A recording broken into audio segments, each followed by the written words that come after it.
சிவகாசியில் முதன்முறையாக குழந்தைகளை கவரும் விதத்தில் பட்டாசுகள் தயாரிக்கப்பட்டுள்ளது.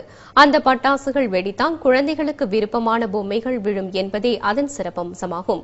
தீபாவளி என்றாலே நம் நினைவுக்கு வருவது புத்தாடைகளும் பட்டாசுகளும் தான்.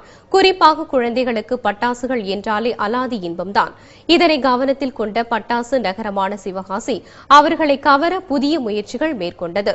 இதன் விளைவாக பட்டாசுகள் வெடித்தால் குழந்தைகளுக்கு பிடித்தமான பொம்மைகள் துள்ளி குதித்து பரிசு பொருட்களை கொட்டும் வகையில் பட்டாசுகள் தயாரிக்கப்பட்டுள்ளது.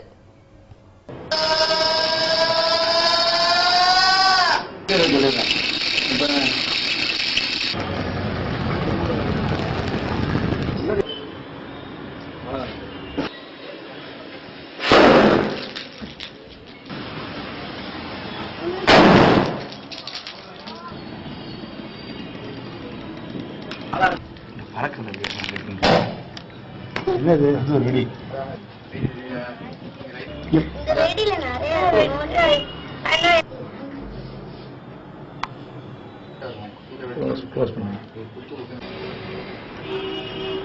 இந்த வருஷம் குழந்தைகளுக்கு பிடிச்ச ஒரு புதுமையான விஷயம் தயார் பண்ணிருக்கேன். அது பட்டாசையும் பொம்மையும் இணைச்சிருக்கோம்.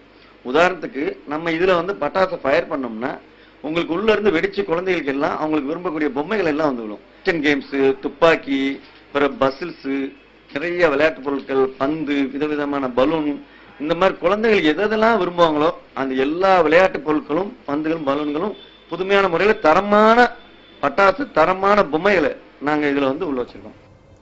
Chhota Bheem, Ben Ten, Power Ranger ஆகிய கதைகளில் வரும் கதாநாயகர்கள் மற்றும் வில்லன்களின் உருவ படங்கள் பட்டாசுகள் தயார் செய்யப்பட்டுள்ளதால் குழந்தைகள் அதிகம் விரும்புவார்கள் என்று கூறப்படுகிறது.